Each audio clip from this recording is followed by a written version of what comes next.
여러분 그 인생사 세옹지마라는 말 들어보셨죠? 네, 역시 유식한 분들이라. 이 세옹지마라는 말을 한자 그대로 보면 변방의 노인의 말이라는 의미입니다. 그러니까 이 말의 의미는 좋은 일이 있으면 나쁜 일도 있다, 이렇게 이제 보통 사용되는 그런 이제 고사이지요. 이런 얘기가 있습니다. 옛날에 중국 북쪽의 작은 마을에 한 노인이 살았습니다. 이 노인이 말을 키우고 있었는데요, 어느 날 이 말이 그냥 집을 나가서 도망가 버렸습니다. 이 당시 말은 굉장히 귀한 재산이기 때문에 이웃들이 말을 잃어버린 이 노인에게 와서 위로합니다. 어떻게 하면 좋냐고, 비싼 말을 잊어버렸으니까 어떡하냐고 안타까워하면서 위로하지요. 근데 노인이 자기를 위로하러 온 사람들에게 이렇게 얘기합니다. 이게 뭐 말이 나가기 나쁜 일이긴 하지만 뭐 좋은 일이 될 수도 있지 않겠습니까? 이렇게 이제 이야기하는 거죠. 그리고 얼마의 시간이 지난 다음에 이 말이 집으로 돌아왔습니다. 돌아왔는데 혼자 온 게 아니고 친구를 데려왔습니다. 다른 말을 하나 꼬셔서 같이 온 거죠.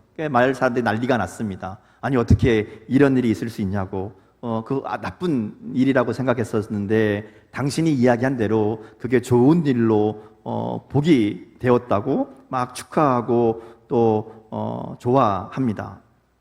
자, 그랬더니 이번엔 노인이 또 이렇게 이야기합니다. 이 일이 좋은 일처럼 보이지만 또 화가 될지 어떻게 알겠냐고. 얼마가 지난 후에 이 노인의 하나뿐인 아들이 그 말을 타고 이 말을 타고 가다가 잘못해서 떨어집니다. 그리고 다리를 아주 크게 다치게 되지요. 이 소식을 들은 또 마을 사람들이 와서 위로합니다. 건강했던 아들이 이 다리를 다쳐서 못 쓰게 되었으니까 얼마나 상심이 크냐고 위로합니다. 이 노인이 또 얘기합니다. 이게 좋은 일이 될지 어떻게 알겠냐고. 얼마 후에 나라에서 큰 전쟁이 일어납니다. 나라에 전쟁이 나니까 젊은 사람들을 다 전쟁터로 이제 불러가지요. 이 마을에서도 젊은 사람들은 다 전쟁터로 불려 나갔습니다. 그리고 다 죽고 말았습니다. 이 노인의 아들은 다리를 다쳤잖아요. 그래서 전쟁터에 못 가게 된 거죠. 그래서 결과적으로 전쟁에 참가하지 않아서 살아남았다라는 겁니다. 그래서 인생사 세옹지마라는 말을 하게 되었다는 것이죠. 인생을 살다 보면 좋은 일도 있을 수 있고 나쁜 일도 있을 수 있지만 그게 전부가 아니기 때문에 일희일비하지 말라는 의미로 사용되는 그런 고사입니다. 그래서 좋은 일을 만나면 기고만장해지고 그냥 자기가 잘났다 이렇게 좋아만 할 것이 아니고, 또 힘들고 어려운 일을 만난다 할지라도 포기하거나 낙심하지 말라는 그런 의미로 이 고사를 사용합니다. 인생이 어떤 일을 만날지 알 수 없기 때문에 잘 준비하는 그런 지혜가 있어야 된다, 이렇게 사용하기도 합니다. 오늘 본문을 보면 비슷한 이야기 같아요. 이 노인처럼 다르게 바라보는 하나님에 대해서 이야기합니다. 좋은 일, 나쁜 일, 거기에 이리저리 따라다니지 않는 노인처럼 하나님께서 이스라엘 백성들을 보시면서 그들의 현실을 이스라엘 백성들과는 좀 다른 관점으로, 다른 시선으로 말씀하시는 그런 내용이 오늘 본문의 내용입니다.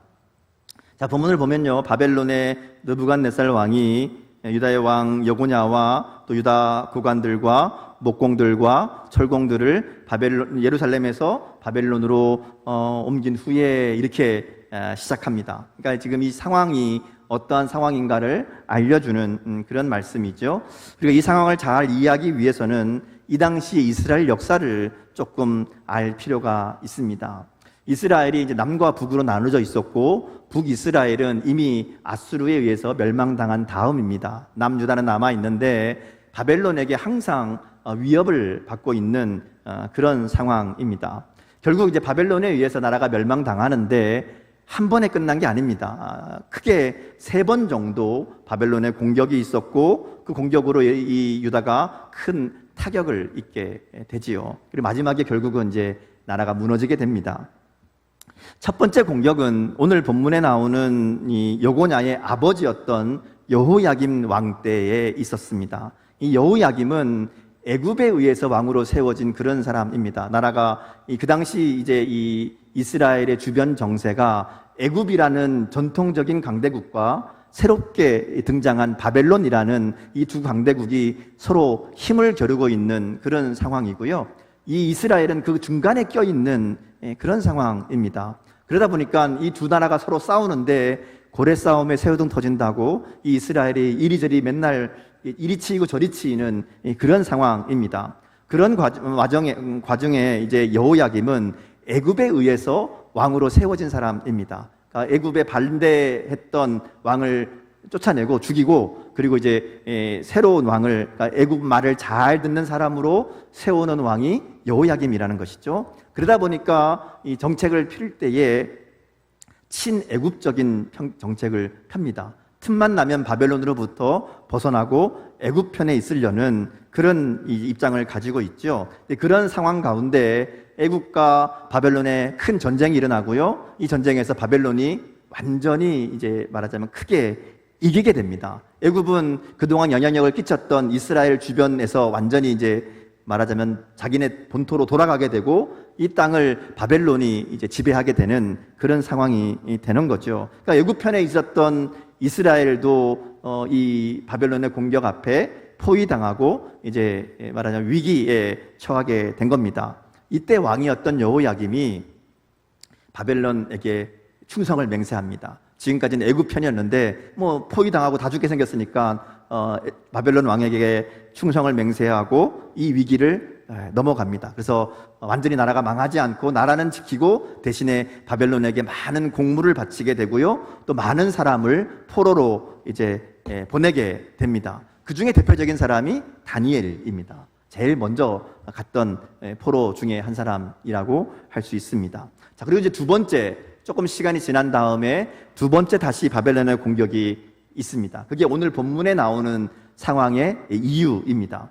이 첫 번째 공격 때에 여호야김이 애굽을 이제 포기하고 바벨론에게 충성을 맹세했잖아요. 근데 원래 마음은 계속 애굽에게 있는 사람이잖아요. 그러다 보니까 분위기 봐서 여차하면 다시 애굽 편으로 붙으려고 합니다. 지난번 전쟁에서는 바벨론이 애굽을 완전히 이겨서 분위기가 바벨론 편으로 확 갔었는데 중간에 잠깐 애굽이 힘을 내는 시기가 있습니다. 그때 여호야김이 이때다 싶어서 다시 바벨론에게 반기를 들고요. 이 바벨론이 괘씸하게 봐서 와서 또 한번 이제 말하자면 예루살렘을 포위하고 난리를 친 거죠. 근데 그 상황에서 여호야김이 죽습니다. 이 왕이 죽고 그 아들이었던 여호야긴이 이제 오늘 본문에 나오는 여고냐거든요. 이 사람이 왕이 된 거죠. 근데 왕이 되자마자 뭐 석 달 만에 완전히 이 바벨론에 무너져서 성문을 다 열고 항복하게 됩니다. 이제 이 상황을 역사학자들은 이렇게 얘기해요. 여호야김 왕이 말하자면 애굽에 붙어서 바벨론을 배반해서 전쟁이 일어났잖아요. 전쟁이 일어나고 포위당하니까 신하들 중에 친바벨론파 사람들이 아마도 여호야김을 암살을 하지 않았을까. 전쟁 중에 갑자기 왕이 죽고 그 아들이 왕이 됐는데 왕이 되자마자 항복하고 문을 열고 바벨론에게 이제 말하자면 잡혀간 상황이 된 거거든요. 뭐 어쨌든 여고냐가 그렇게 왕이 된 지 석 달 만에 성이 함락되고 바벨론으로 끌려갑니다. 오늘 본문에 나오는 것처럼 관리들, 목공, 철공, 말하자면 기술자들 다 잡아서 데려갑니다. 그러니까 쓸만한 사람들을 잡아간 거죠. 가서 이제 자기들이 쓰려고 포로로 끌고 갑니다.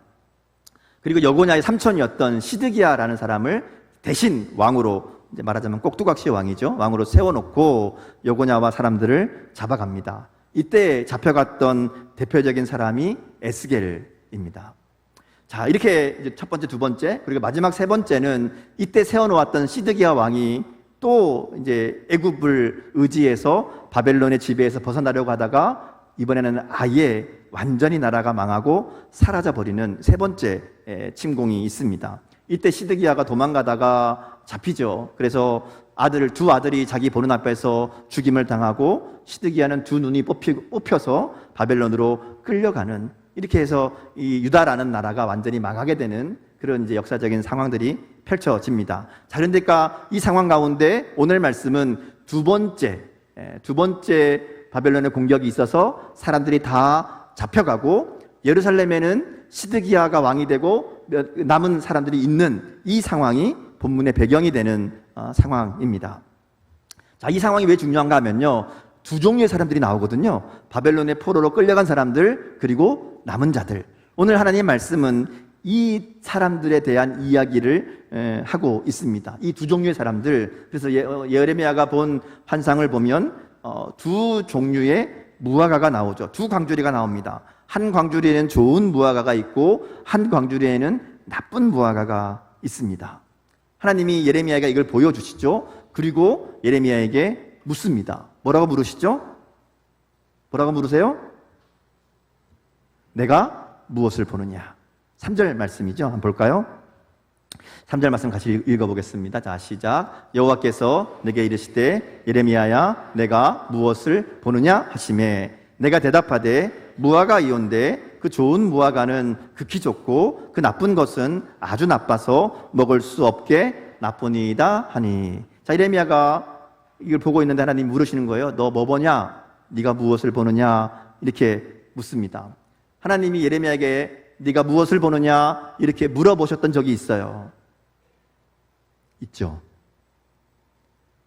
처음 듣는 얘기처럼 그렇게 저를 보고 계시면 예레미야를 부르실 때에 예레미야가 나는 못합니다 얘기하죠. 그때 하나님 뭘 보여주시죠? 살구나무 가지, 끓는 가마. 그리고 뭐라 그래요? 네가 무엇을 보느냐? 네가 뭘 보고 있느냐? 하나님이 이렇게 물으셨거든요. 오늘 또 한 번 네가 무엇을 보느냐? 이렇게 묻습니다. 예레미야가 이야기하죠. 보이는 대로 하나님 무화과 두 개가 있는데 두 종류가 있는데 하나는 좋고 하나는 나쁘고 그런 게 있습니다. 이렇게 얘기하죠. 자, 그랬더니 하나님께서 왜 이런 환상을 보여주시는지를 그 다음 이제 구절을 통해서 말씀해 주십니다. 이 두 종류의 무화과는 모두가 다 이스라엘 백성들을 상징한다는 것이죠. 근데 그 중에 좋은 무화과처럼 그렇게 하나님께서 좋게 여기실 사람들이 있고 나쁜 무화과처럼 하나님이 먹지 못하고 버리는 그런 백성들이 있다. 이제 이렇게 이야기하시는 겁니다. 자, 지금 이스라엘 백성들 가운데도 두 종류의 사람들이 있죠. 어떤 사람들이 있죠? 하나는 포로로 잡혀간 사람들, 또 한 사람들은 남아있는 사람들. 그렇죠. 이 두 종류의 사람들이 있습니다. 우리가 보기에 어떤 사람들이 좋은 무화과, 어떤 사람들이 나쁜 무화과일까요? 우리가 보기에 뭐가 더 좋아 보이세요? 누가 더 상황이 나아 보입니까? 잡혀간 사람들이 나을까요? 남아있는 사람들이 나을까요? 남아있는 사람들이 낫습니다. 그렇죠?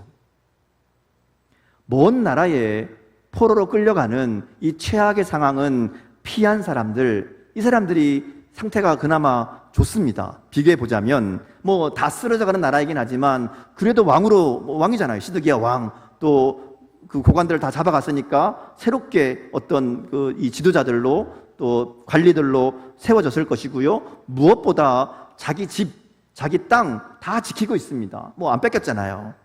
돈은 좀 뺏기고 다 노예는 사람들은 뺏기고 했을지 몰라도 어쨌든 그 중에 남은 게 있는 사람들입니다. 그러니까 포로로 잡혀간 사람들 다 빼앗기고 그냥 몸만 끌려간 사람들과는 비교할 수 없이 좋은 상황이라고 할 수 있습니다. 또 본문에 보면 이 남은 자들과 함께 묶여 있는 사람들이 있습니다. 8절에 보면요, 유다의 시드기야와 그 고관들과 예루살렘의 남은 자로서 이 땅에 남아있는 자와 애굽 땅에 사는 자들을 함께 이야기합니다. 그러니까 한 묶음이란 얘기예요. 지금 예루살렘에 남아있는 자들 그리고 애굽 땅에 사는 자들이 한 묶음입니다. 애굽 땅에 사는 자들은 누구일까요? 애굽 사람들을 갑자기 얘기할 필요는 없잖아요. 애굽 땅에 사는 유대인일 겁니다. 그들은 왜 애굽 땅에 살고 있을까요? 자, 지금 말씀드렸잖아요. 이스라엘의 상황이 애굽과 바벨론이라는 두 강대국 사이에서 여기 붙었다 저기 붙었다 이렇게 겨우겨우 나라를 유지하고 있는 상황입니다. 근데 바벨론이 계속해서 공격하고 예루살렘이 함락될 만한 위험들을 경험하게 되니까 이 이스라엘 백성들 가운데 특별히 애굽 쪽에 붙어 있는 사람들이 불안하죠. 그래서 살 길을 마련한 겁니다. 내가 그동안 우리가 애굽에 말하자면 애굽과 연줄이 있고 애굽과 좀 친한 사람들, 이런 사람들이 나라가 위험하니까 아예 짐을 싸서 애굽으로 도망간 거죠. 위태위태하면 왜 그렇잖아요. 돈 많은 사람들, 힘 있는 사람들, 정보가 빠른 사람들 먼저 살 길을 찾게 되어 있습니다. 남들은 몰라서 못 가는데 얘들은 눈치 딱 보고 있다가 야, 여차하면 안 되겠다, 떠야 되겠다, 재산 다 정리해서 딱 애굽으로 도망간, 주로 아마 높은 자리에 있는 귀족들이나 지도자들일 겁니다. 바벨론의 공격이 계속되고 나라가 위험해 보이니까 돈 좀 있고 힘 좀 있는 사람들은 애굽으로 도망간 거죠. 그래서 오늘 본문에 나오는 애굽 땅에 사는 자들은 자기의 살 길을 찾아서 도망한 자들을 말하는 것이라고 볼 수 있습니다. 자, 이렇게 보면 우리가 보기에 가장 성공한 사람들, 상황이 좋은 사람들은 애굽 땅에 사는 사람들입니다. 이들은 자기들 거 다 챙겨가지고 이미 살 길을 다 마련해 놓은, 그러니까 말하자면 그 땅에서 먹고 살 만한 준비를 미리 한 사람들이라고 할 수 있습니다. 제일 상태가 좋지요. 그 다음은 이제 예루살렘에 남아있는 사람들, 아까 말씀드린 것처럼 그나마 노예로 끌려가는 거 피하고 자기 땅을 지키고 있는 사람들, 애굽으로 피난 간 사람들보다야 못하겠지만 그래도 이 포로로 잡혀간 사람들보다는 훨씬 더 나은 상황이라고 할 수 있죠. 그러니까 최악의 상황은 포로로 잡혀간 사람들입니다. 먼 나라에 노예로 잡혀갔습니다. 그야말로 아무런 희망도 가능성도 없어 보이는 그런 상황이라는 것이죠. 오늘 하나님 보여주시는 두 종류의 무화과, 좋은 무화과, 나쁜 무화과, 누가 좋은 무화과냐, 누가 나쁜 무화과냐 이렇게 얘기하면 끌려간 자들이 나쁜 무화과이고 남아있는 자들이 좋은 무화과다 이렇게 할 수 있습니다. 단 하나님이 예레미야에게 하시는 이야기는 정반대이지요. 남아있는 자들이 나쁜 무화과이고 잡혀간 자들이 좋은 무화과이다 이렇게 말씀하시는 거예요. 자, 그럼 뭐가 다른 걸까요? 우리가 보는 기준과 하나님이 보시는 기준이 뭐가 다르기 때문에 우리와 이런 정반대의 이야기를 하시는 것일까 하는 겁니다. 그래서 우리가 오늘 예레미야에게 하나님이 던지신 질문, 네가 무엇을 보느냐? 여기에서 해답을 찾을 수 있습니다. 무엇을 보느냐라고 물었잖아요. 무엇을 보고 있는가에 따라 하나님의 기준, 하나님이 좋은 무화과, 나쁜 무화과라고 얘기하시는 이유를 찾게 된다는 것이죠. 하나님이 보시는 기준은 그들의 삶에 나타난 결과가 아닙니다. 우리가 보기에 좀 더 좋아 보이고 좀 더 편해 보이는 것이 하나님이 좋은 것이라고 말씀하는 기준이 아니라는 것이죠. 하나님의 기준은 하나님을 바라보는가에 달려 있습니다. 그들이 살 길을 찾고 이 땅에서 뭔가 성공적으로 살아남았느냐, 여기에 좋고 나쁨의 기준이 있는 것이 아니라 하나님의 말씀을 듣고 순종하는가에 달려 있다는 것이죠. 하나님의 말씀에 순종하는 자들은 결과에 상관없이 좋은 무화과이고요, 하나님의 말씀에 순종하지 않는 자들은 결과에 상관없이 나쁜 무화과라고 말씀하는 겁니다. 자, 하나님 무슨 얘기 하셨는가 볼까요? 예레미야 21장 8절에서 9절 말씀을 보면 지금 이 상황에 대해서 말씀하신 내용이 나옵니다. 우리 표준 세번역 성경으로 한번 볼 텐데요, 같이 한번 읽어보겠습니다. 자, 시작. 너는 이 백성에게 다음과 같이 전하여라. 나 주가 말한다. 내가 너희 앞에 생명의 길과 죽음의 길을 둔다. 이 도성 안에 머물러 있는 사람은 전쟁이나 기근이나 연병으로 죽을 것이다. 그러나 지금 너희를 에워싸고 있는 바벨로니아 군대에게 나가서 항복하는 사람은 죽지 않을 것이다. 그 사람은 적어도 자신의 목숨만은 건질 것이다.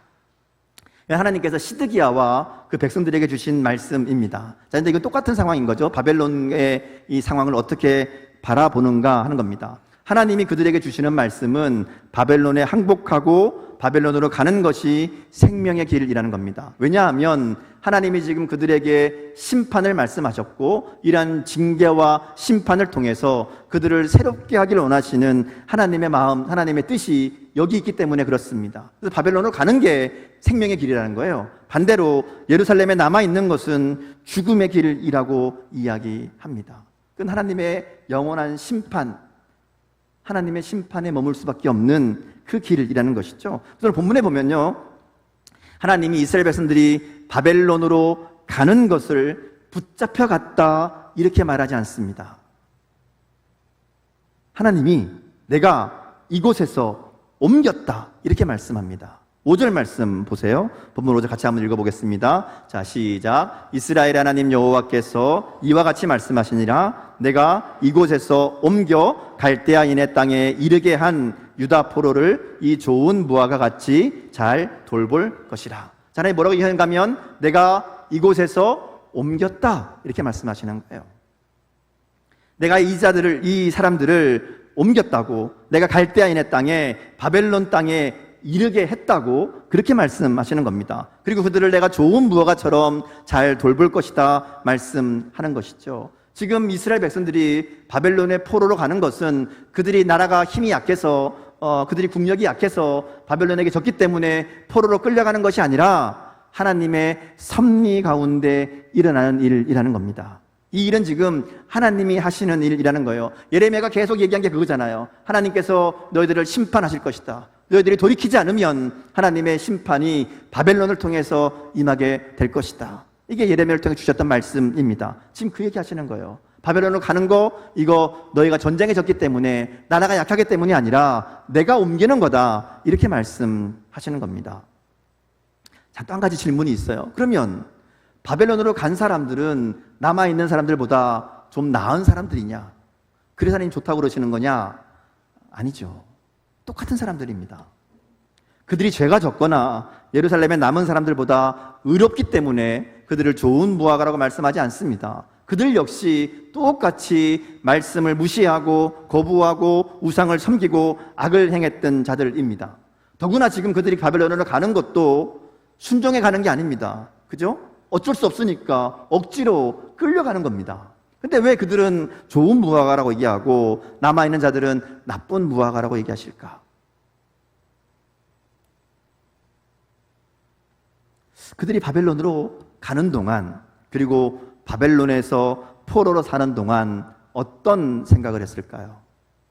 어떤 마음을 가지고 그 시간을 보냈을까요?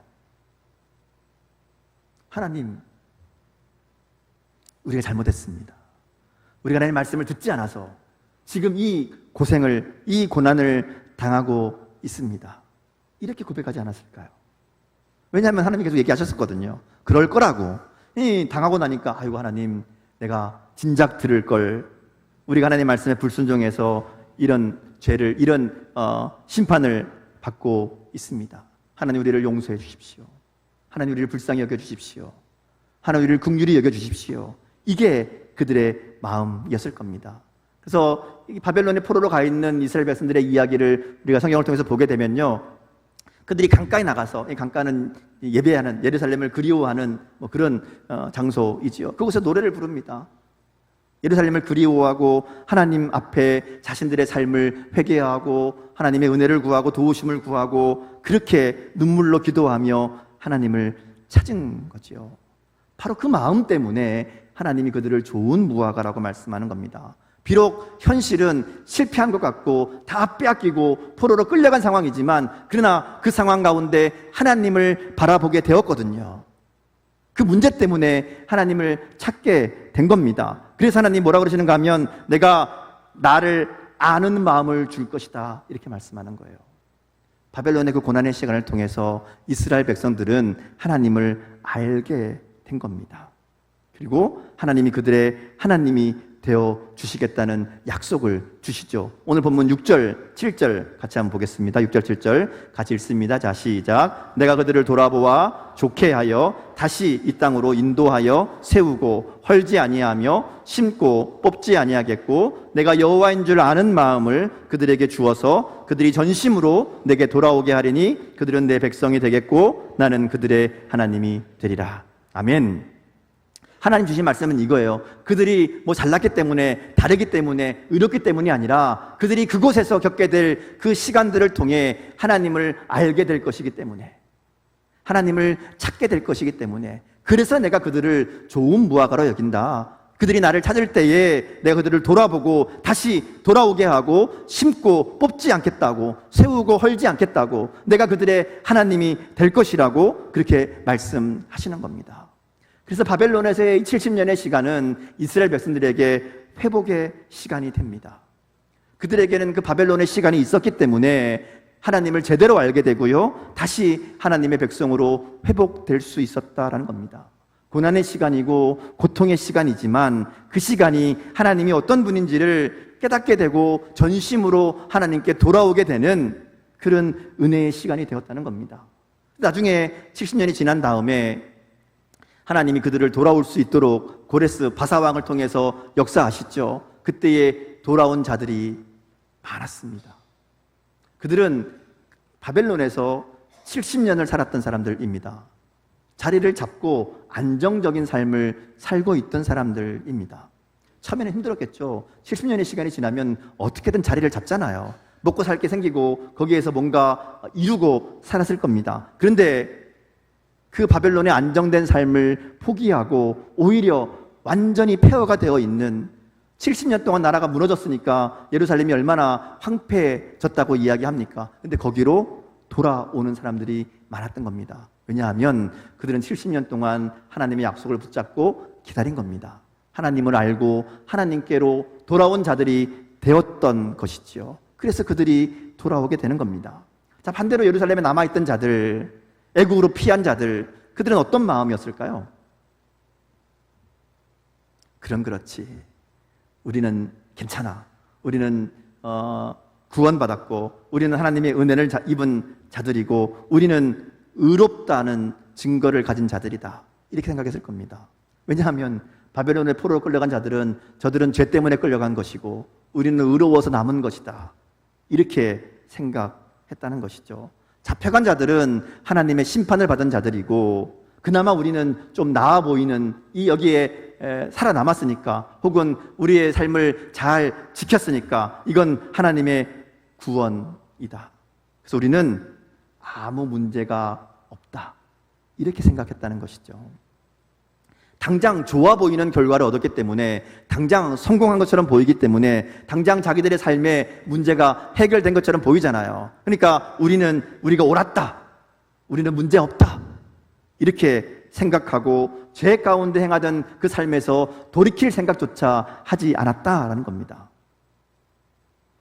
그래서 하나님 그들을 향해서 뭐라고 얘기하는가 하면, 너희는 나빠서 먹을 수 없는, 그래서 버릴 수밖에 없는 나쁜 무화과라고 얘기하는 겁니다.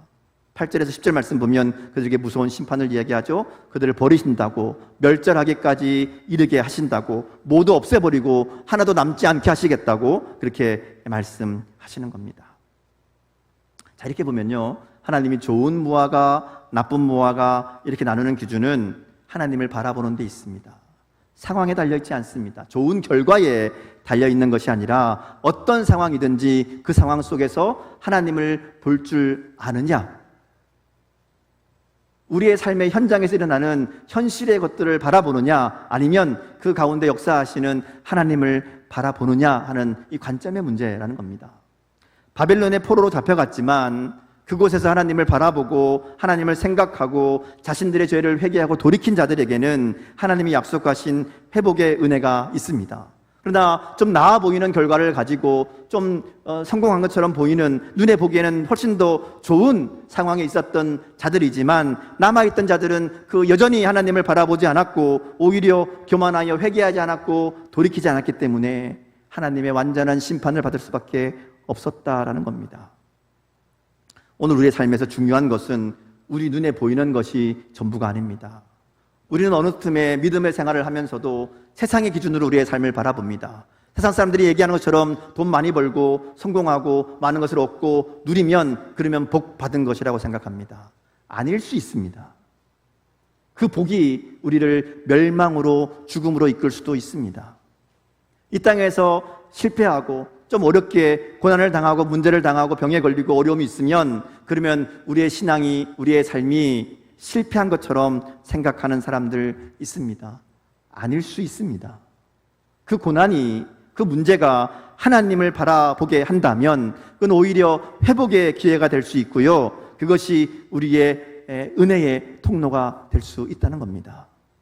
문제가 회복의 기회가 될 수 있고 성공이 멸망의 이유가 될 수 있다는 것을 우리가 분명하게 기억해야 됩니다. 중요한 것은 어떤 상황이냐, 어떤 결과냐가 아닙니다. 어떤 상황이든지 하나님을 바라보고 있느냐입니다. 하나님을 바라보고 있느냐, 하나님의 말씀에 순종하는 것이 진짜 생명의 길이라는 것이죠. 오늘 말씀을 통해서 우리는 진정한 어떤 상황에서도 변하지 않는 축복의 원리를 깨닫게 됩니다. 우리 인생에서 참된 복은 주어지는 상황에 있는 것이 아니라 그 가운데 하나님을 바라보고 하나님을 아는 데 있습니다. 우리가 보기에는 바벨론으로 끌려간 자들 망한 것 같고 자리를 지키고 남은 자들 성공한 것 같지만 하나님의 관점은 정반대였다는 것을 우리가 기억해야 됩니다. 그 기준은 하나님을 바라보는 것에 있고 하나님을 아는 것에 있고 하나님의 인도하심에 순종하는 것에 있습니다. 오늘 우리 인생에도 성공과 실패의 시간이 있을 수 있습니다.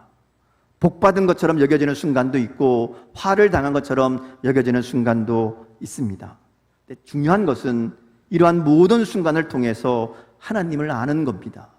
그 순간 가운데 하나님을 바라보는 겁니다. 그러면 하나님이 우리를 좋은 무화과로 여기시겠다고, 우리를 지키시고 우리를 인도하시겠다고, 우리의 하나님이 되시겠다고 약속해 주시는 겁니다.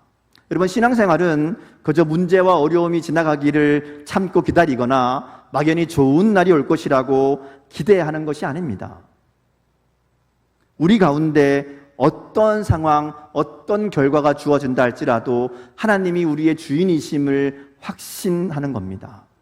하나님이 내 삶을 다스리고 계심을 믿는 겁니다. 그게 신앙생활입니다. 그래서 이 땅에 일어나는 일들 때문에 하나님이 우리의 삶의 주인 되심을 의심하지 않는, 그게 바로 믿음의 삶이라는 것이죠. 하나님의 뜻과 섭리가 우리의 삶을 이끌고 있음을 확신하며, 그러기에 어떤 결과가 주어지든지 그 가운데 하나님이 선하신 인도하심이 있음을 믿음으로 바라보고 그 하나님의 뜻을 기다리고 그 뜻이 이루어지기를 위해 순종하는 것이, 그게 믿음의 삶이라는 것이죠.